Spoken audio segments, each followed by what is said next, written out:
예수님께서 성전을 청결하게 하신 이 사역은 마태, 마가, 누가, 요한복음에 다 기록되어 있습니다. 마태복음 21장, 누가복음 19장, 마가복음 11장에 기록되어 있는데요. 이제 요한복음 2장에도 기록되어 있어요.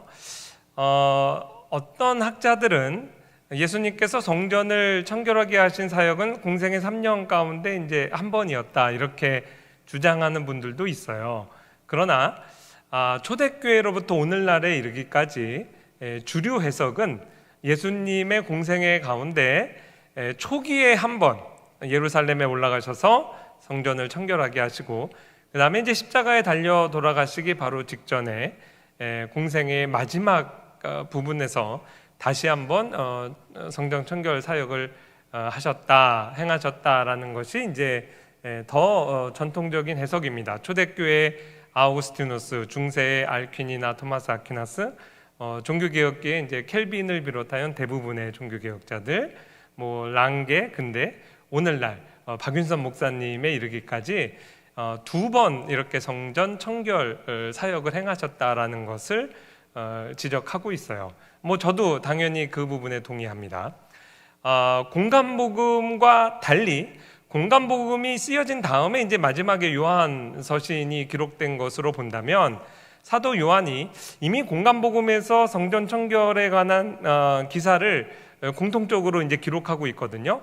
요한복음은 무언가 겹치는 이야기를 할 때는 좀 더 다른 각도에서 또 숨겨진 메시지를 이제 기록하고 있습니다. 그래서 의도적으로 예수님의 초기에 있었던 성전 청결 사건을 기록하면서 공간복음에는 기록되지 않은 차별화된 부분을 오늘 지금 읽은 본문 말씀을 통해서 우리에게 전달하고 있고요. 이 부분을 배우고 성전 청결 다시 안 합니다. 공간복음에 기록된 그 포인트, 두 가지 포인트를 오늘 함께 배우도록 하겠습니다. 첫 번째, 우리 요한복음에서 기록하는 정말 핵심적인 메시지는 뭐냐면 성전 청결 이후의 문제예요. 오병이어도 오병이어 이후에 어떤 대화가 오고 갔는가를 이제 기록하고 있죠. 유대인들이, 당국자들이 도대체 네가 무슨 권위로 이 일을 행하느냐, 너에게 그런 하나님이 권위를 주셨다는 증거를 대봐라, 표적을 대봐라 할 때 예수님께서 오늘 읽은 본문이죠. 너희가 이 성전을 헐라 내가 사흘 동안에 일으키리라. 이것은 성전된 예수님의 몸, 그러니까 예수님의 십자가의 죽음과 부활을 이제 말씀하신 것이죠. 이것만 봐도 굉장히 좀 핵심적인 내용이겠죠. 이제 첫 화면을 좀 열어주시겠어요? 지금부터 셋 컷은 복습입니다. 이미 핵심적인 내용, 많은 시간을 할애해서 배워야 될 내용을 두 번에 걸쳐서 우리가 배웠어요. 자, 성전의 본질이 무엇이냐? 하나님이 우리와 함께 하신다는 임마누엘이다. 배우셨죠? 그거 기억나실 거예요. 마태복음 1장에 보면 예수님의 이름이 임마누엘입니다. 그러니까 성전의 본질이 예수 그리스도 자신이에요. 그 레위기의 말씀에 내가 내 성막을 너희 중에 세우리니라고 성전의 이전 형태인 이제 성막에 관한 계시를 하나님이 주실 때, 내가 내 성막을 너희 가운데 세우겠다, 너희와 함께 하겠다는 임마누엘의 계시를 주신 것이죠.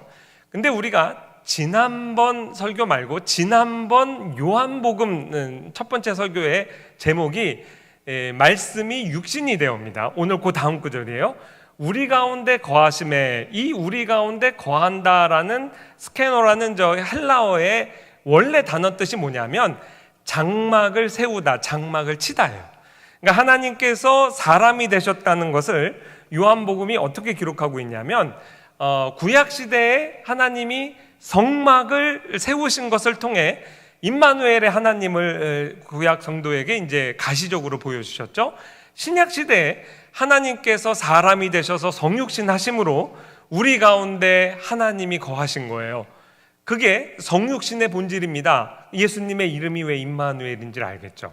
그러니까 지금 요한복음이 이렇게 말씀이 육신에 우리 가운데 거하심에 하면서 그 다음에 주된 기사로 예수님께서 성전을 청결하게 하신 이유를 기록한 그 내적인 논리를 이제 우리가 배울 수 있습니다. 이미 배운 거니까 넘어갈게요. 그렇다면 하나님이 우리와 함께 하시는 것의 상징인 임마누엘, 너희가 이 귀한 성전을 왜 헐라고 그러셨을까요? 도대체 이것은 무슨 의미일까요? 이것은 당연히 그리스도의 죽음과 부활을 가리킨다라는 것을 우리가 이미 말씀을 드렸어요. 그리고 예수님의 이 대답은 아주 일관성이 있습니다. 예수님의 비판자들이 나와서 마태복음 12장에서 네가 메시아라는 증거 대봐라, 표적을 보여라, 이런 질문을 한번 했거든요. 그때도 예수님께서 뭐라고 그러셨어요? 악한 세대가, 음란한 세대가 표적을 구하나 내가 너희에게 보여줄 표적은 요나의 표적밖에 없다. 요나가 3일 주야를 물고기 뱃속에 있었죠. 그것처럼 인자도 밤낮 사흘 동안 땅속에 있으리라. 땅속에 있다는 것은 십자가의 죽음과 땅속에 장사된 지 3일 만에 요나가 물고기에서 나온 것처럼 또 부활하겠다는 표적이죠. 그러니까 예수님께서 어떤 불순한 의도를 가지고 메시아의 표적이 뭐냐 이렇게 될 때 수많은 표적을 행하실 수 있지만 표적 가운데 정말 정답을 말씀하신 거죠. 제일 강력한 메시아를 증거하는 표적은 십자가와 부활이다. 지금 오늘 네 권위를 증거하는 메시아의 표적을 구하라 할 때도 제시하라 할 때도 너희가 이 성전을 헐라, 십자가의 죽음이죠. 사흘 동안에 일으키리라. 예수님의 부활을 얘기합니다. 그러니까 예수님의 대답이 굉장히 일관성 있는 대답이라는 것 우리가 캐치할 수 있습니다. 알 수 있고요. 성전과 관련하여 왜 이 성전이 예수 그리스도의 죽음과 십자가와 부활과 관련을 맺느냐는 아브라함 언약 때 배웠습니다. 예루살렘 성전을 지은 위치가 역대하 3장 1절에 보면 솔로몬이 예루살렘 모리아산에 여호와의 전 건축하기를 시작했다. 오늘 헤롯 성전 이전에 제일 첫 번째 성전인 솔로몬의 성전이 어디에 위치해 있냐면 모리아산에 건립됐다고 그랬어요. 그게 지금 오늘날까지도 남아있죠. 그런데 우리나라 성경에는 이제 강조되진 않았지만 히브리어 원문에 보면 정관사 하가 붙어 있어서 한 모리아예요. 그러니까 그 모리아산, 이 모리아산이 어떤 산이었어요? 창세기 22장에서 이삭을 번제로 갖다 바치라, 모리아산에서 이제 바치라고 그랬죠. 이 창세기 22장의 사건의 의미가 히브리서에서 어떻게 해석되는가? 예수 그리스도의 십자가와 부활신앙, 아브라함의 십자가와 부활신앙이었다는 것을 배웠습니다. 우리가 1학년 때 배웠어요. 그 언약신학할 때. 그래서 성전이라는 것 본질이 예수 그리스도의 이름이고 임마누엘이고 또 예수 그리스도의 존재만을 가리키는 것이 아니라 앞으로 메시아께서 오셔서 성육신 하시죠. 그 다음에 십자가에서 돌아가시죠. 부활하시죠.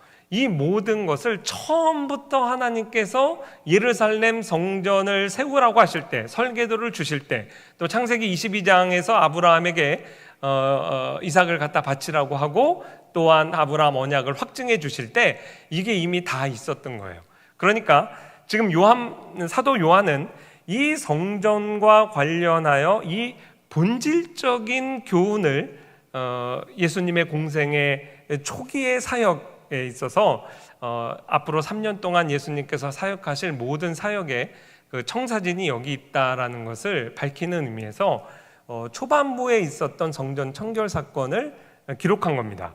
물론 요한이 그 이후에 예수님이 십자가에 달려 돌아가시기 직전에 있었던 성전 청결 사건이 덜 중요하다는 얘기가 아니에요. 그건 이미 공관복음에서 이제 충분히 독자들에게 그 의미를 설명하고 있기 때문에 이렇게 서로 보완하고 있는 거죠. 사복음서를 그래서 우리가 같이 읽어가면서 이 청결 사건의 이제 의미를 파악하는 겁니다. 여기까지가 이제 복습이고요. 오늘의 포인트는 공관복음에서 기록하는 공통적으로 강조하는 내용이에요. 여러분, 지금 예수님이 성전 청결하신 그 사역을 일으키신 헤롯 성전, 그 성전의 역사에서 제일 큰 성전입니다. 어디에서 이 사건을 지금 일으키셨냐면 저 이방인의 뜰. 지금도 이제 예루살렘에 가면 요 모형, 지금 보시는 요 모형을 굉장히 크게 저 뒤에 사람 사진 보이죠? 사람이 조그맣게 보일 정도로 아주 크게 모형을 만들어 놨어요. 아주 사료적으로 잘 검증된 모형입니다. 이스라엘 사람들이 이렇게 이제 만들어 놓고 관광객을 이제 유치하고 있는데요. 예수님께서 이 성전 청결의 사역을 일으키신 장소가 소위 말해서 저 이방인의 뜰이라는 이제 그 장소에서 일으키셨어요.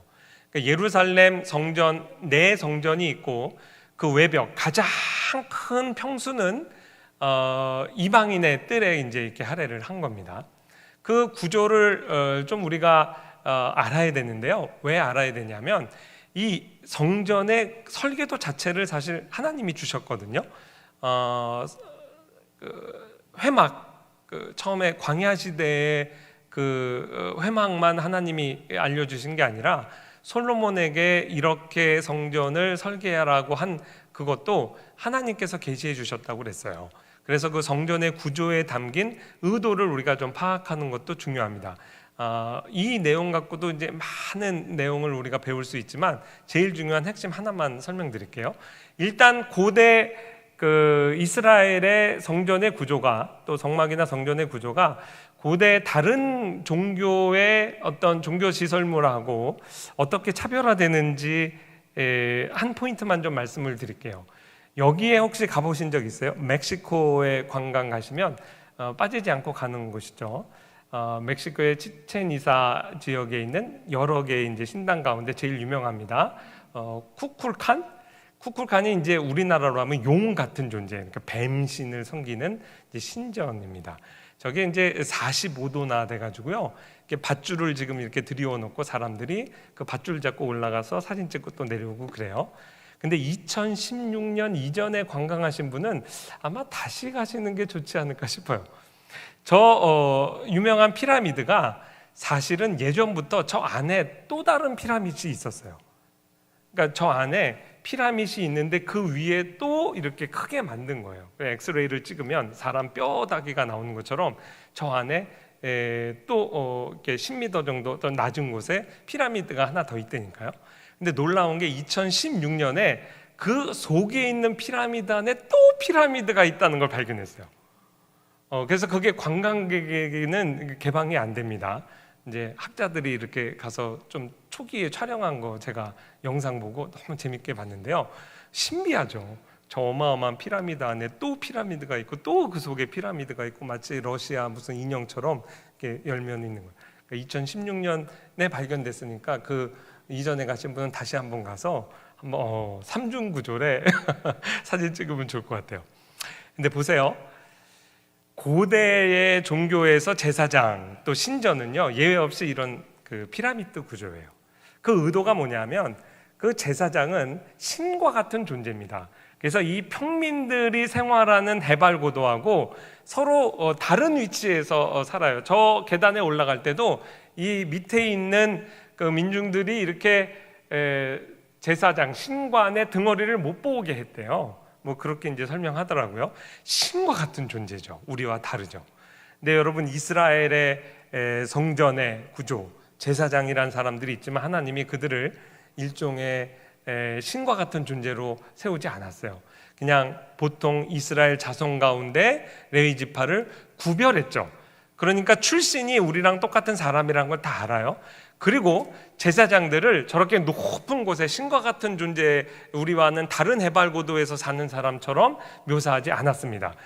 제사장이든 대제사장이든 일반인이든 다 땅에 발을 붙이고 있는데 그 해발고도가 거의 같습니다. 그러니까 이거는 거의 종교개혁적인 정신이에요. 그 로마 캐톨릭이 다시 그거를 이렇게 피라미드를 세웠잖아요.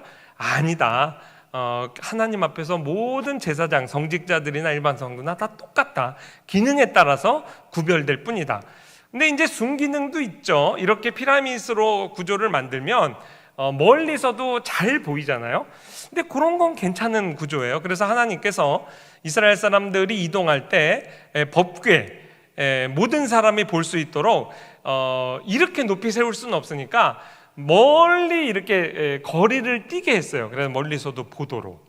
그러니까 이제 시선은 받도록 하신 거예요. 여호수아 3장에 보면 법궤가 먼저 요단강 안으로 들어가잖아요. 하나님께서 이스라엘 사람들이 학자들이 여러 견해가 있지만 공통적으로 이 부분도 인정을 합니다. 누구든지 그 법궤를 볼 수 있도록. 그래서 900m, 오늘날로 환산하면 한 거의 1km 정도를 떨어져서 이렇게 진행하도록 했어요. 그러니까 요단강을 건너면서 그걸 이제 다 본 것이죠. 성전의 내부 구조를 한번 보겠습니다. 바깥에 이방인의 뜰이 있었고, 그 다음에 이제 제가 이걸 어저께 찾아가지고 이걸 파워포인트 작업 목요일 날 했으니까 이제 목요일 날 이거를 잡아서 좀 생략해서 좀 단순화시킨 거예요.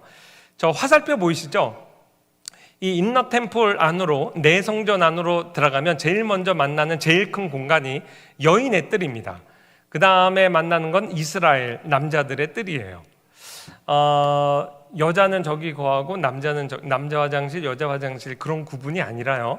저 여인의 뜰에는 이스라엘 사람이라면 남녀노소 누구나 들어갈 수 있습니다. 그런데 여자들은 저기까지예요. 근데 남자들이, 우리 가장들이 우리 가족을 대표해서 재물을 가지고 제사장을 만나러 더 들어가 진행하는 부분이 저 이스라엘의 뜰이죠. 그러니까 남자들은 조금 더 안으로도 진행할 수 있고요. 이렇게 가로막은 기둥으로 돼 있기 때문에 이제 우리 아빠, 남편 이렇게 보여요. 우리 아버지 이렇게 보인다고요. 근데 이제 이스라엘 남자들이라도 더 이상 진행을 못하고 그 가운데 레위인들만 더 진행을 하고 제사장들만 더 진행하는 제사장의 이제 뜰이 있죠. 제사장들이 성소까지 들어갈 수 있다면 제사장들도 더 이상 진행을 못하는 곳이 어디냐면 지성소예요. 그건 대제사장도 1년에 한 번 들어가잖아요. 그 지성소 안에는 언약궤가 있어요. 자, 이 구조를, 이건 제가 만들어낸 말이에요. Eyes on me 구조라고. Eyes on me를 번역한 준 주목. 저희가 성준이가 1살 때 미국에 갔어요. 그러니까 거기서 이제 프리스쿨을 둘을 다 보낸 거예요. 거기 이렇게 수업하는 데 가면요, 미국 애들도 막 떠들어요. 그럼 항상 이제 수업 시작할 때 선생님이 eyes on me, everybody eyes on me 그래요. eyes가 뭐예요? 눈. 복수 붙었으니까 두 눈깔 다. on me, 내 안에. 그러니까 저걸 번역한 즉 주목이더라. 주목 그러죠. 주목. 마치 누리호가 이렇게 발사될 때 제일 중요한 거 맨 위에 있죠. 발사체가 가면서 1단 분리, 2단 분리 하잖아요. 1단 분리 했는데 카메라가 1단 분리 떨어진 거를 계속 주목하는 카메라가 있어요. 그건 자기 소명 다 하고 떨어지는 거죠. 우리의 시선은 제일 중요한 꼭대기를 향해 있습니다. 하나님께서 교직자, 성직자 사이의 평등, 어떤 세상의 종교와 다른 모든 하나님 앞에서 제사장이든 모든 교인이든 다 똑같다라는 걸 가르쳐주기 위해서 평면구조를 했지만 주목은 시켜야 될 거 아니에요. 그래서 여인은 여기까지, 남자들 여기까지, 제사장 여기까지, 대제사장 여기, 도대체 끝까지는 뭐가 있어? 이렇게 다 보게 되는 거죠. 저게 주목 구조예요. 그럼 법궤 안에 뭐가 있을까요? 십계명 돌판, 하나님의 말씀이죠. 그 말씀이 육신이 되셨죠. 성전이 그거를 구현하고 있잖아요. 그 다음에 만나 돌아가리 있어요.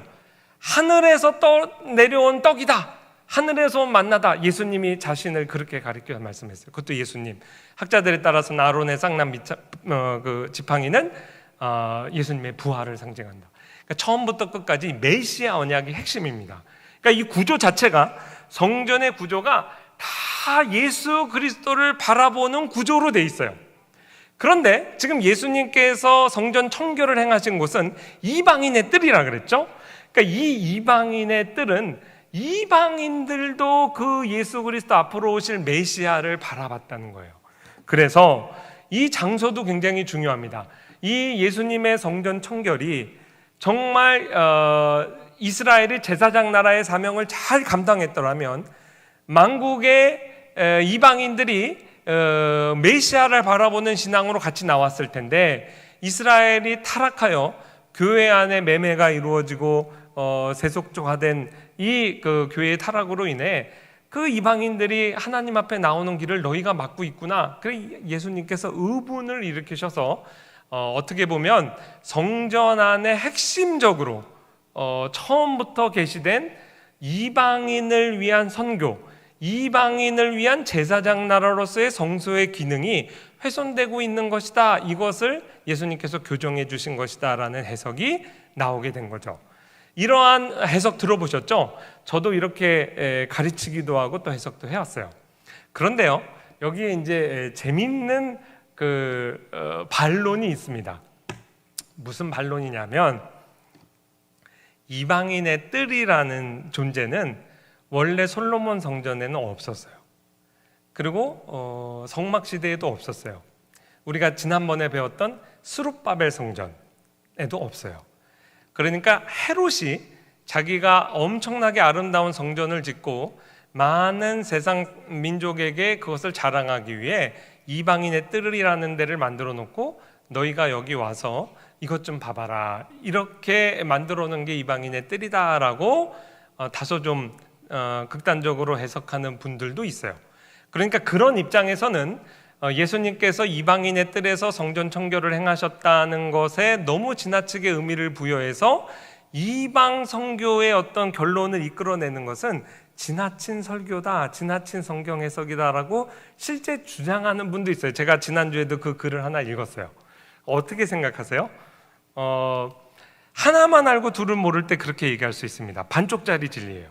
그러니까 정말 이방인의 뜰이라는 존재가 솔로몬 성전에 없었던 거 맞고 스룹바벨 성전 때 없었던 것 사실이에요.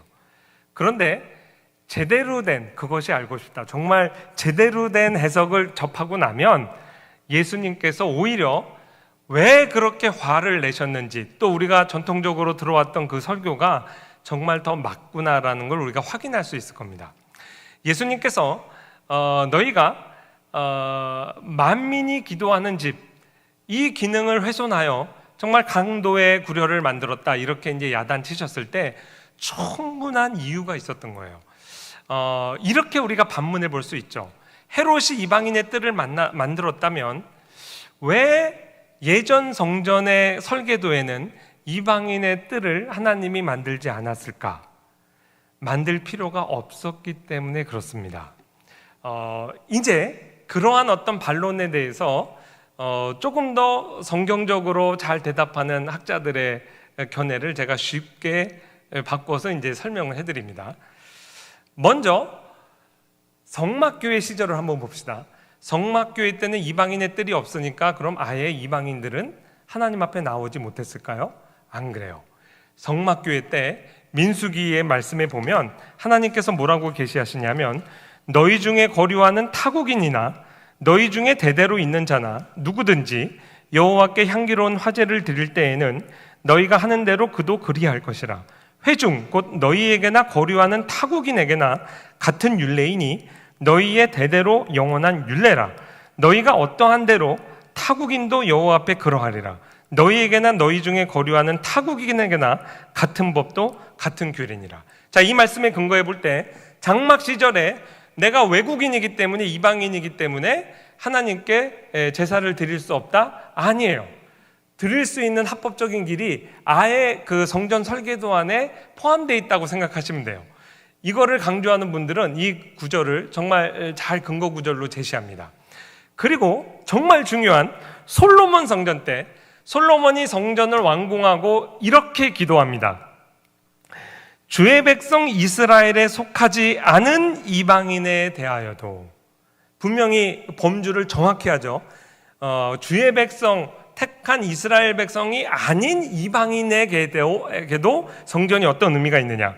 그들이 주의 큰 이름과 능한 손과 펴신 팔을 위하여 먼 지방에서 와서 이 성전을 향하여 기도하거든 주는 계신 곳 하늘에서 들으시고 모든 이방인이 주께 부르짖는 대로 이루사 땅의 만민이 주의 이름을 알고 주의 백성 이스라엘처럼 경외하게 하시오며 또 내가 건축한 이 성전을 주의 이름으로 일컫는 줄을 알게 하옵소서. 자, 이방인이 와서 기도할 수 있어요, 없어요? 있어요. 아예 이방인들이 하나님 앞에 와서 기도하는 집으로서의 기능도 아예 처음부터 솔로몬 성전 안에 포함되어 있었던 겁니다. 근데 오히려 헤롯 시대에 와서 그거를 이방인의 뜰로 아예 밖으로 내쳐버린 거죠. 그러니까 역사를 제대로 알 게 필요합니다. 자, 이 솔로몬 성전이 바벨론 왕국에 의해서 파괴됐어요. 그래서 바벨론 유수로 가서 포로 생활 70년 한 다음에 포로 귀환을 해서 짓게 되는 스룹바벨 성전 또는 에스라 성전 또는 더 세컨드 템플, 두 번째 성전이라고 합니다. 근데 이 두 번째 성전을 누가 지었을까요? 에스라 1장 2절에서 4절에 보면 이 성전을 물리적으로 지은 사람들은 유대인들이에요. 그러나 이 성전을 짓도록 주권적으로 역사한 인물은 그 당시 이방 세계를 대변하는 페르시아의 왕 고레스입니다. 성경에 이렇게 기록되어 있어요. 페르시아의 고레스 왕은 다음과 같이 선포한다. 하늘의 주 하나님이 나에게 이 땅에 있는 모든 나라를 주셔서 다스리게 하셨다. 또 유다에 있는 예루살렘에 그의 성전을 지으라고 명하셨다. 이 나라 사람 가운데 하나님을 섬기는 모든 사람은 유다에 있는 예루살렘으로 올라가서 그곳에 계시는 하나님 곧 주 이스라엘의 하나님의 성전을 지으라. 그 백성에게 하나님이 함께 하시기를 빈다. 이 페르시아의 고레스 왕이 사이러스라고 그러죠. 이 왕이 이스라엘 사람들을 보내가지고 자원을 대주고 하나님의 성전을 짓게 했어요. 이건 무슨 의미가 있을까요? 이 성전은 결국 유대인뿐만 아니라 이방인을 위한 성전이라는, 어떻게 보면 이방인 코드가 이 안에 들어있는 겁니다. 설마 이런 일이 있었을까? 이거는 역사가들도 이제는 인정을 해요. 왜냐하면 바벨론 왕국을 멸망시킨 페르시아의 종교 문화 정책이 이렇게 각 민족에게 종교의 자유를 허락한 것, 이것이 이제 역사적으로 분명히 입증이 돼서 그렇습니다. 저도 이제 박물관에 가서 이 봤어요. 유명한 겁니다. 더 사이러스 실린더라고요. 여기에 이제 성경에 나온 칙령은 아니지만 이 고레스 왕의 종교 정책, 문화 정책이 이제 나와 있어요. 내가 바벨론 왕국과 이러한 차별화된 정책을 시행한다. 그래서 각 민족이 자기의 원하는 종교를 섬기도록, 어떻게 보면은 그 종교 해방령, 기독교 역사에 있어서 로마 황제 중에 콘스탄틴 대제가 밀라노 칙령을 통해서 종교의 자유를 허락한 것. 오늘날까지도 이라크가요, 이거 봐라, 우리는 벌써 고대 세계부터 이렇게 인권을 존중하는 나라였다. 그래서 이제 이거를 굉장히 외교적으로 선전하는 용어로도 사용하고 있어요. 물론 여기에 지금 사이러스 실린더에서는 그 신이 바벨론의 신으로 나와 있지만 성경은 이제 이스라엘 사람들에게 칙령을 낼 때 충분히 성경에 기록된 이 말씀대로 칙령을 내렸을 가능성, 개연성이 아주 높습니다. 그래서 스룹바벨 성전 자체도 하나님께서 이방인의 손을 빌어서 짓도록 하신 것 분명히 의도가 있는 거죠. 그리고 다시 생각해 보면 처음에 광야에서 장막을 질 때 그 재료가 다 어디서 왔어요? 이집트 사람에게서 왔어요. 우연한 것 같지 않습니다. 이게 성전의 역사예요. 이게 성전의 역사인데 예수님께서 그래서 내가 곧 이제 그 공간복음에서 공통으로 인용하는 이사야 56장 말씀이죠. 내가 곧 그들을, 여기서 이방인을 가리킵니다. 이방인 나의 성산으로 인도하여 기도하는 내 집에서 그들을 기쁘게 할 것이며 그들의 번제와 희생을 나의 제단에서 기꺼이 받게 되리니, 이 말씀 때문에 우리의 이방인의 예배를 하나님이 지금 받으시는 거 아니겠어요? 이사야 예언의 성취입니다. 이는 내 집은 만민이 기도하는 집이라 일컬음이 될 것이라. 예수님께서 이 이사야의 텍스트를 인용하신 게 전혀 이상하지 않죠. 오히려 왜 헤롯 성전의 이방인의 뜰에서 예수님께서 왜 그토록 분을 내셨는가를 분명히 더 우리는 이해하게 됩니다. 헤롯 성전에 보면요, 지금도 그 모형도에 보면 저 인너 템플, 내성전과 외성전을 그 가르는 그 경계선에 저 밑에 보면 이렇게 조그맣게 금지석, 경계석이 수도 없이 있어요. 이게 그 요세푸스라는 역사가가 뭐라고 기록됐냐면 거기에다가 이방인이 다 보라고 라틴어와 헬라 말로 여기에 넘어오는 이방인들 다 죽여버린다, 이런 경고문이 있었다고 그래요. 그런데 실제 지금 두 개가 발견돼서 이스라엘 하나, 그 중에 하나가 이스라엘 박물관에 저렇게 전시되어 있는데 그리스 말로 돼 있어요. 어떤 이방인도 이 성전을 둘러싼 담장과 성전 영역 안으로 들어올 수 없다. 잡히는 사람은 누구든지 초래할 죽음에 스스로 책임져야 된다. 자, 예수님이 지금 이걸 보고 계신 겁니다. 열 받아요, 안 받아요? 그러니까 우리가 몰랐을 때보다 알고 나니까 우리가 들었던 그 전통적인 해석이 더 확고하다는 걸 알고 예수님의 의분을 더 우리가 이해할 수 있어요. 그러니까 헤롯 성전이 마음에 안 드셨던 거예요. 그래서 실제 성전 중에 헤롯 성전이 제일 화려하고 제일 큽니다. BC 20세기경에 20년경에 짓기 시작했어요. 그러니까 46년 동안 지은 걸 네가 3일에 다시 짓겠냐 할 때, 이게 예수님의 공생의 사역하기 한 불과 전 AD 한 27년 정도경에 이제 완성된 거예요. 예수님 제자들도 와, 예수님 이거 보세요. 그럴 때 예수님이 긍정적으로 대답 안 했죠. 돌 위에 돌 남지 않겠다. 그래서 성전의 역사들 중에서는 제일 화려한데 제일 먼저 망했어요. 제일 그 짧게 존재했어요. 그러니까 어떤 면에 적어도 이 부분에 있어서는 예수님 마음 안 들었던 거예요. 원래 이 성전 자체, 우리 제사장 나라 자체가 이방을 위한 성전이요, 이방 선교를 위한 제사장 나라의 부름인데, 너희가 스스로 국수주의로 이렇게 경고문 세우고 이방인들 겁박하고 이방인의 뜰이라고 만들어놨지만 거기서 동물들 팔고 성전 이렇게 돈 매매하고 이래가지고 어디 이방인들이 하나님 앞에 나와서 기도할 수 있겠냐. 그러니 예수님께서 더 화를 내신 거죠. 그래서 알고 나면 성전에 이런 포인트가 있구나. 요한의 포인트를 통해서 본질적인 걸 배웠고, 그 다음에 성전과 이방인의 관계에 대해서 예수님의 의분이 왜 이렇게 기록됐는지를 우리가 이해할 수 있습니다. 적용하고 마칠 텐데요. 첫 번째 적용 전에 저 핵심적인 말씀을 넘어갈 뻔했어요. 예수님께서 이 성전을 헐라 내가 사흘 동안에 일으키리라 하신 그 성전에는 이제 더 이상 이러한 내벽이 없는 거예요. 그래서 지난 시간에도 배웠듯이 남자 여자 경계, 헬라인 이방인의 경계, 종이나 자유자의 경계를 다 허무시는, 그거를 휘장을 찢으시는 것으로 이제 예수님께서 보여주셨죠. 그리고 예수님이 세우시는 새 시대의 새 성전엔 이러한 차별적인 중간에 막힌 담은 하나도 없다. 우리가 모든 것을 초월해서 그리스도 안에서 하나다. 이것을 이제 에베소서 2장 14, 16절을 통해서 보여주신 겁니다. 자, 이 적용은 교회에 관한 거기 때문에 1, 2, 3가 다 우리에게 이제 즉각적으로 관련이 있어요. 예수님이 세우시는 새 성전의 모델로 제가 좋아하는 그림입니다. 보통 성탄절 카드에 빠지지 않고 저런 내용이 포함되어 있어요.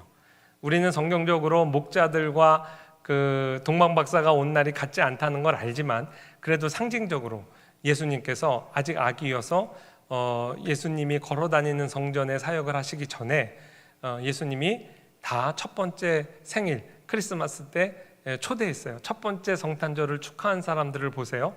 저기에 마국간에 태어나셨을 때 동방박사 이방인의 대표가 있죠, 유대인이 있죠. 경계가 없어요. 아마 동방박사는 금덩어리 들고 온 거 보면 부자일 겁니다. 부자와 가난한 목동, 경계가 없어요. 남자와 여자가 경계가 없어요. 만약에 저게 정말 마국간이라면 인간과 자연의 경계도 없어요. 그리고 제일 중요한 경계는 뭘까요? 지금 여러분이 하나님을 보고 있다는 겁니다. 구약시대에는 대제사장 1년에 한 번 들어가는 저 휘장이 없어요. 그래서 예수님께서 앞으로 세우실 교회에는 우리가 종교개혁의 정신을 따라서 만인사제설 읽고 있잖아요. 더 이상 대제사장이 필요 없어요. 우리가 다 하나님께 직접 예수 이름으로 나아가는, 옛날식으로 얘기하면 제사장들이라 이거예요. 그래서 하나님과 소통하는 시대, 또한 그리스도 안에서 남녀노소, 민족의 경계, 빈부의 격차, 사회적 지위 다 하나가 되는 이 교회의 모델을 예수님께서 세워주신 거죠. 오늘 성전 청결 사건을 통해 표적의 의미를 설명하시기 전에 이미 예수님께서 첫 번째 크리스마스에서 새 성전의 모델을 보여주셨습니다. 두 번째 적용할 내용은 뭐냐면, 그래서 교회 안의 모든 내벽을 철폐하라는 거예요.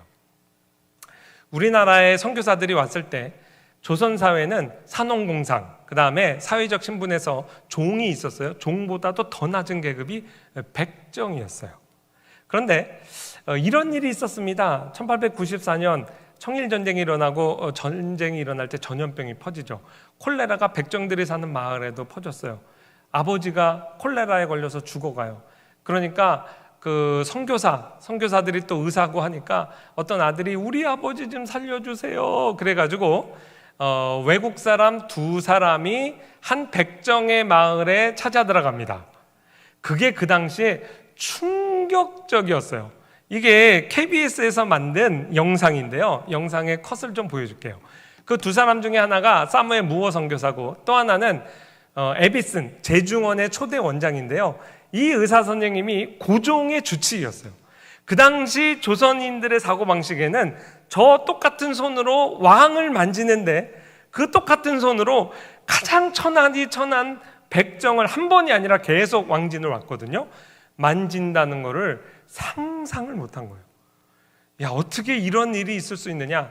그거를 직접 당한 사람, 그 치료를 받은 박성춘이 너무 감동을 해서, 원래 기독교 신앙에 대해서 적대적이었는데 그래서 이제 그 교육만 받지 저들의 그 가르치는 돈은 받지 말자 이런 생각을 하고 있다가 그리스도의 사랑을 받게 되니까 그 이듬해 예수 믿고 세례를 받게 됩니다. 그리고 나서 성경의 복음 안에 백정이라는 거 차별이 없다는 걸 알고 무어 선교사의 도움을 받아서 끊임없이 그 당시 내각에 청원서를 수도 없이 올려요. 백정의 신분 차별 없애주세요.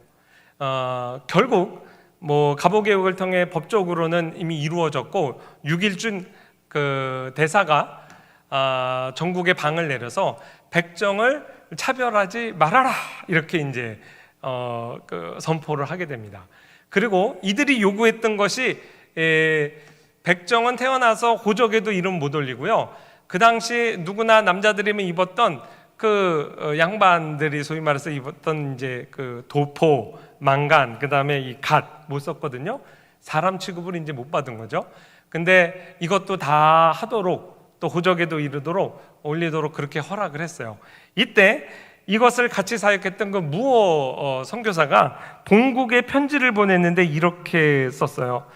조선의 백정들이 갓을 쓸 수 있도록 왕의 허락을 받았을 때 그때의 기쁨이란 링컨 대통령의 노예 해방 선언을 들은 흑인들의 기쁨보다 더 커 보였습니다. 몇 년 있어서 1898년에 만국 공동회가 개최될 때 개막 연설을 이 박선충 백정이 합니다. 거기에 조선 대신들도 있었어요. 그러니 그 큰 행사에 옛날에는 불과 10년 전에는 상상하지도 못했던 일이 실제 일어난 겁니다. 그리고 이 박성춘의 아들 박서양이, 물론 이름을 이제 바꾼 거예요.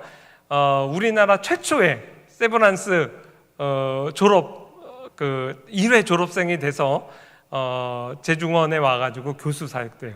백정의 아들이 의사 선생님도 되고 교수도 되고 나중에 독립군 의관도 하고 얼마나 사역을 잘했는지 몰라요. 그래서 이 내용을 KBS 한국 무슨 역사 근대사를 이렇게 만든 영상에서 이 말로 딱 한마디로 요약했는데 가슴에 이렇게 제가 와닿았어요. 천지개벽이다. 이게 어떻게 가능하냐? 교회 공동체 안에서 가능해진 일입니다. 이게 우리의 역사예요. 물론 이러한 복음의 파격적인 혁명적인 어떤 내용이 교인들에게 이렇게 적용될 때 갈등이 없었던 건 아니에요. 처음부터 계속 옆에 보여줬던 저 승동교회가 소위 말해서 이 박성춘이 출석한 이후에 백정교회라는 이제 별명을 얻게 됐습니다. 승동교회에 모였던 사람들이 대부분 양반 출신이었대요. 근데 백정이 들어오니까 우리가 예수 그리스도의 복음 목숨을 걸고 지킬지언정 백정하고는 같이 예배 못 드립니다. 그런데 이거를 무어 선교사가 아무리 설득을 해도 하나님 앞에서 다 평등합니다 해도 말을 듣질 않았대요. 그래서 이 무어 선교사가 본국에 그 선교 보고를 했던 자료, 제가 이제 그걸 또 이거는 이제 CT에서 만든 자료예요. 거기에 이제 편지를 보니까 어느 날 그래서 기존의 교인들이 절반이 교회를 나갔답니다.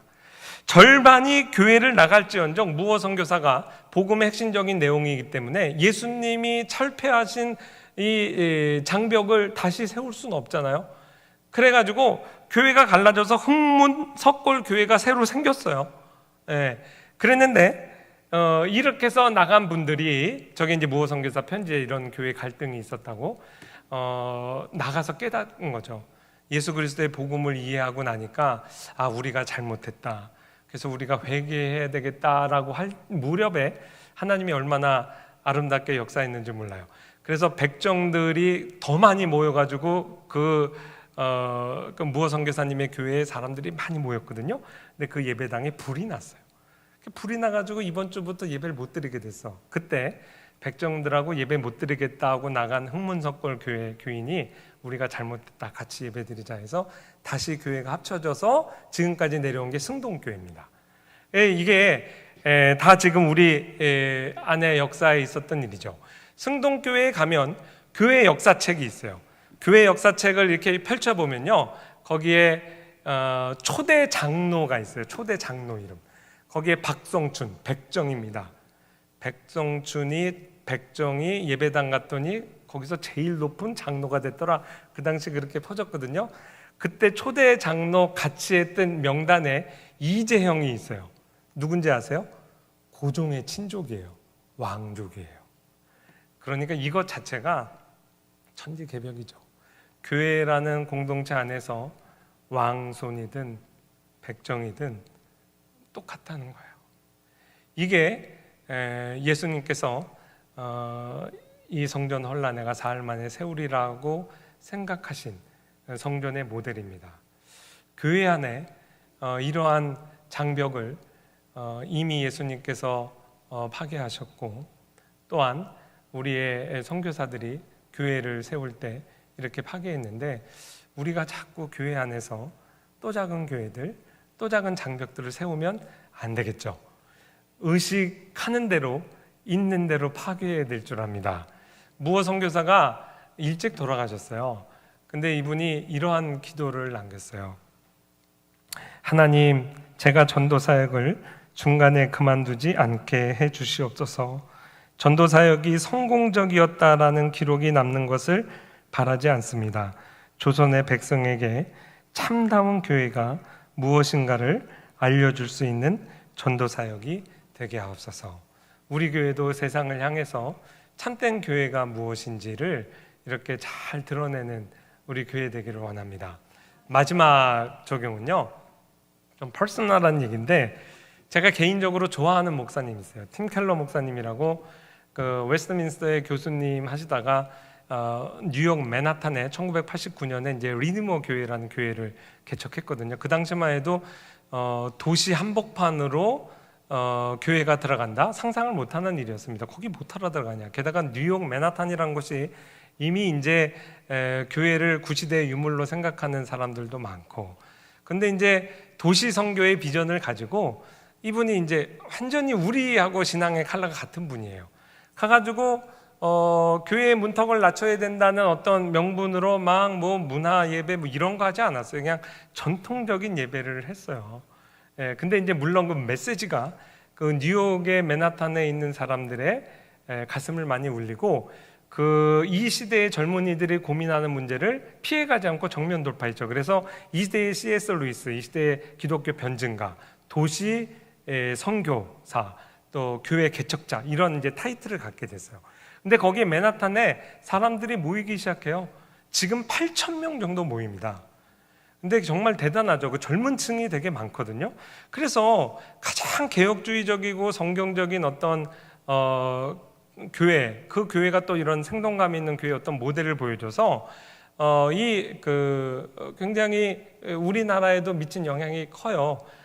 우리 학교에서도요, 이 시대에 교회 개척에 관한 우울한 소식이 많이 들릴 때 새로운 어떤 모델이 우리 안에서 없을까 할 때 팀 켈러 목사님이 보여준 모델이 좋아서 우리 학교에서도 이제 이분의 영향을 받은 분들, 뭐 고신, 충신, 교단을 초월해서 강사로 모시고, 그 중에 한 분, 지금 이 신문기사 난 이 목사님도 제가 이제 컨택을 해서 모실 뻔 했는데 코로나 때문에 못 모셨는데, 다 공통점이 팀 켈러 목사님의 정신에 그래도 같이 마음을 합쳐서 열심히 오늘날 교회 개척을 합니다.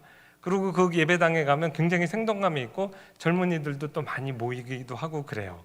근데 이분이 5월 19일 날 돌아가셨어요. 췌장암으로 72세에 이제 돌아가셔서, 제가 늘 특별한 일이 없으면 이제 학교 출퇴근할 때 이분 강의나 설교를 늘 들으면서 다녔거든요. 같은 남자지만 목소리도 굉장히 좋고 영어를 되게 잘해요. 미국 사람이니까 잘하겠죠.